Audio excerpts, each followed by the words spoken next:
Buenos días, esto es Emilcar Daily, un podcast sobre tecnología en general, Apple en particular, productividad personal, cultura de Internet y francamente cualquier cosa que me interese. Hoy es jueves 16 de mayo de 2024 y este es el capítulo 2539. Yo soy Emilcar, esta mañana me voy a renovar el pasaporte y también te voy a hablar de la duración media de un iPad en manos de sus propietarios. Si te gustan los temas de Emilcar Daily, Weekly te va a encantar. Weekly es mi podcast privado semanal sobre Apple, tecnología, productividad, finanzas personales, domótica y las interioridades de mi negocio como podcaster y creador independiente. Nada más unirte tendrás acceso al historial de 5 años de contenidos y recursos privados y a una comunidad exclusiva para miembros en Discord, donde hablamos de los temas que más nos interesan lejos del ruido de las redes sociales. Únete a Weekly por solo 5 euros al mes en emilcar.fm/weekly. Primero un aviso, y es que en cualquier momento los HomePods que tengo aquí me pueden empezar a pitar, porque le he dicho antes, hace un rato, avísame en 20 minutos para una cosa, y ahora ese aviso ya no lo necesito y no tengo forma de cancelarlo. Le he dicho varias veces, oye tal, cancela, tal, no sé cuánto queda, no sé qué, me dice que si quiero bolsa. Y tampoco tengo forma por software de entrar al iPhone, a la aplicación casa, a este HomePod y no veo que haya ahí ninguna cuenta atrás ni ninguna historia. Así que en cualquier momento esto pitará, yo le daré un manotazo y seguiremos con nuestras vidas. Bueno, duración media del iPad, ¿no? Es decir, ¿cuánto tiempo pasa entre que te compras un iPad y lo renuevas? Primero, sesgo. Esto es un drama, iPadOS es un desastre, hemos sido engañados, Tim Cook dimisión, todo esto. Por lo tanto, yo opino que la gente renueva sus iPads de Pascuas a Ramos. Yo mismo dije que mi iPad Pro de 10,5 pulgadas, que por cierto le deben de estar cambiando la batería unas monjas ciegas, celíacas, napolitanas, por el tiempo que están tardando, tiene 6 años. Es el dispositivo más anciano en mi casa. Bueno, vale, insisto, todo esto es un seco porque luego pues, la gente hace otra cosa y no lo que tú piensas que hace. Otra cuestión, hablamos de renovación del iPad como dispositivo principal, es decir, yo tengo mi iPad y lo uso, ¿cuándo lo renuevo para comprarme otro? Eso no significa que ese iPad lo tires por ahí. A lo mejor lo vendes, a lo mejor lo vendes de segunda mano, a lo mejor se lo das a Apple a cambio del nuevo, a lo mejor se queda en casa para algún hijo, para algún marido, para algún primo, para lo que sea, para alguna esposa, etcétera. Es decir, que si hablamos de renovación del iPad como dispositivo principal de ese usuario. ¿Y por qué hablamos de esto? Pues bueno, porque son unos datos que ofrece Zirp, que es una empresa que se dedica a hacer informes de consumo en Estados Unidos. Lo hace en formato newsletter a través de Substack, es una newsletter semanal y tiene la parte de pago donde ofrecen más datos, porque aquí en esta información no hablan de a cuánta gente han entrevistado ni nada de esto. Simplemente dan unas cifras que me parecen que están muy bien traídas simplemente por cómo las están presentando, ¿no? Y es que hablan de ciclos de renovación en periodos de 12 meses que terminan en marzo. Es decir, no me habla de ciclos de renovación anuales de enero a diciembre, sino de marzo a marzo. Y está muy bien porque marzo, más o menos, es estadísticamente la fecha en la que Apple suele renovar sus dispositivos. Y no solo me dice cómo está el patio en 2024, sino que además dice cómo está el patio o cómo ha estado el patio en otros años. Hacen un montón de informes súper distintos de un montón de factores. La verdad es que está súper bien. ¿Y qué es lo que nos dicen ahora? Bueno, pues lo que nos dicen es que me voy a los datos más anteriores. En 2022, un 28% de los usuarios cambiaba de iPad cada 3 años o más. Un 28%. Un 23% entre 2 y 3 años. Un 34% entre 1 y 2 años. Y solo un 15% lo cambiaban cada año. Es decir que con todos mis sesgos y toda mi historia y toda mi carga emocional, me sorprenden estas cifras en 2022. O sea, en 2022, en Estados Unidos, un 15% de las personas entrevistadas, claro, cambian de dispositivo cada año, de iPad, ¿vale? Para mí es chocante, es decir, en cuanto a que es un shock esto lo que me produce, porque en general, más allá de lo que yo opine de las novedades de los dispositivos, hay una cuestión objetiva ahí y es que, bueno, pues es un dispositivo que no tiene una presencia de uso tan en el día a día, según podemos suponer. Creo que lo mismo estoy intentando explicar mi seco aplicando más seco, ¿no? La verdad es que ahora me estoy metiendo en un jardín. Pero que me llama mucho la atención, ¿no? Una cifra tan alta. Vamos a dar un salto aquí y nos vamos a ir a 2024. recuerdo que en 2023, que también están las cifras, no ha habido renovación de nuevos iPads. Entonces, ¿qué es lo que podemos esperar? Pues que esos porcentajes se hayan ampliado, porque hay menos estímulo para cambiar de dispositivo, ¿vale? Y efectivamente, en 2024, ahora que acabamos de llegar a esta fecha de marzo, que es cuando ellos cierran ese ciclo anual, hay un 40% de usuarios que renuevan el iPad cada 3 años o más. Es decir, pasamos de un 28 a un 40%. Más o menos estable los que lo renuevan cada 2-3 años. Esto es pan a piñón. Era un 23% en 2022, también lo era por ciento en 2023 y en 2024 ya es un 25%. Ha crecido un poquito, normal.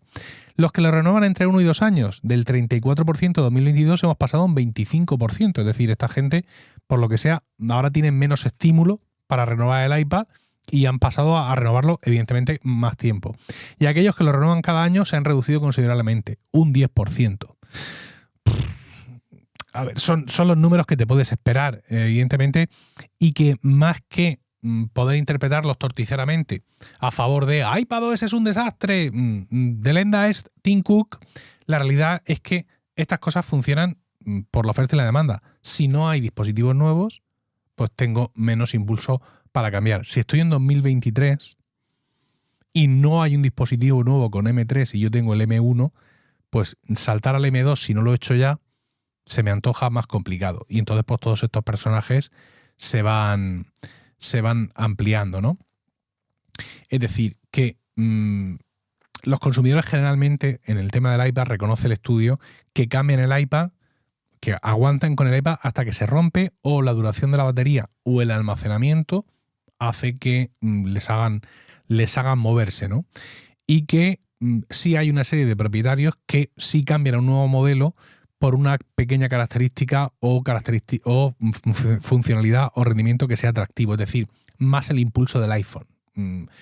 Hay gente que cambia de iPhone todos los años por religión, porque es así la cosa y ya está, y luego hay otras personas que se dejan conquistar por pequeñas cosas. No, es que le han introducido un cuarto de píxel más.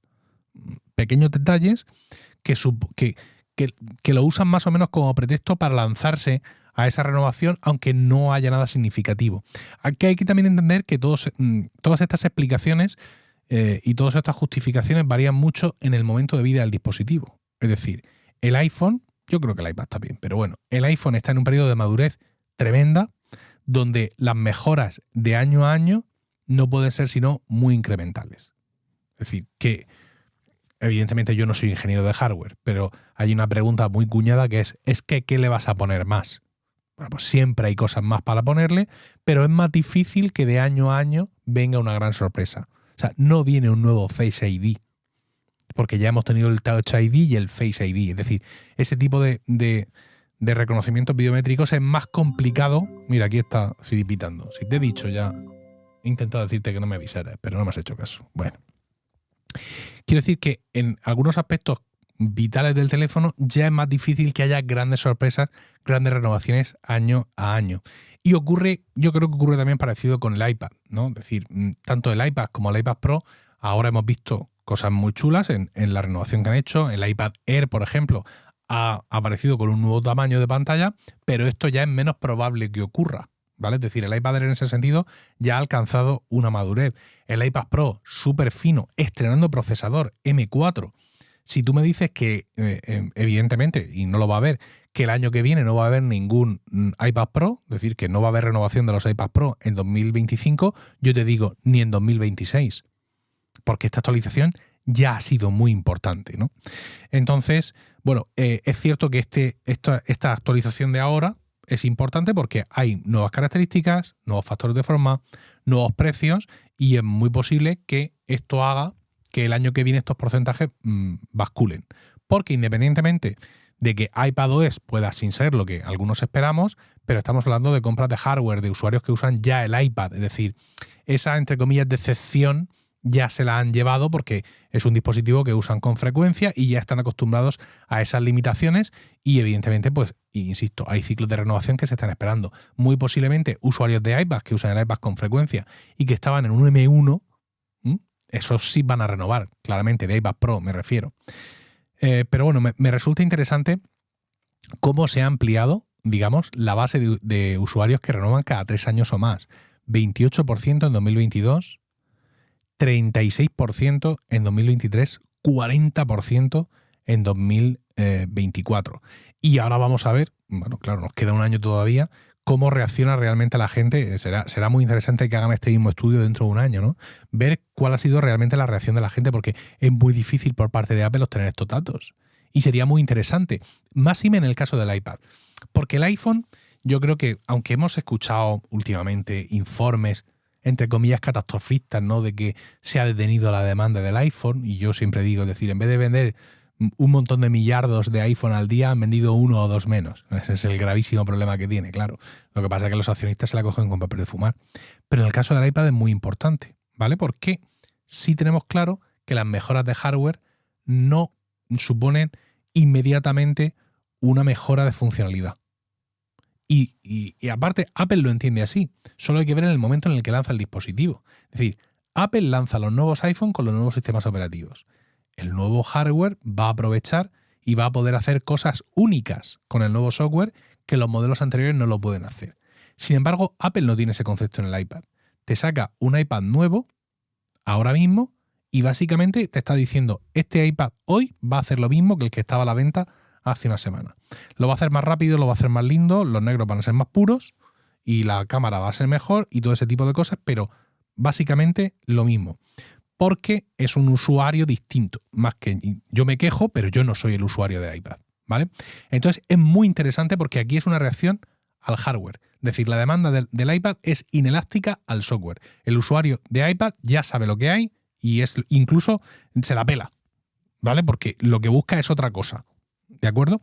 Entonces sería muy interesante, la verdad, más que nunca en general, si Apple compartiera este tipo de datos, porque podríamos ver realmente cómo reaccionan los usuarios de iPad a los nuevos lanzamientos e intentar quitarnos todos los sesgos y opiniones y manías que algunos tenemos seguramente al respecto. Nada más, como siempre a mí estos datos de ventas y de movimientos me interesan, no sé si es tu caso, pero en cualquier caso espero tus comentarios en Mastodon, @emilcar.social, allá donde me encuentres o en la comunidad privada de Emilcar FM en Discord. Si te ha gustado este podcast, únete a Weekly entrando a emilcar.fm/weekly y escúchalo en tu aplicación de podcast preferida. Que tengas un increíble día, un saludo y hasta mañana.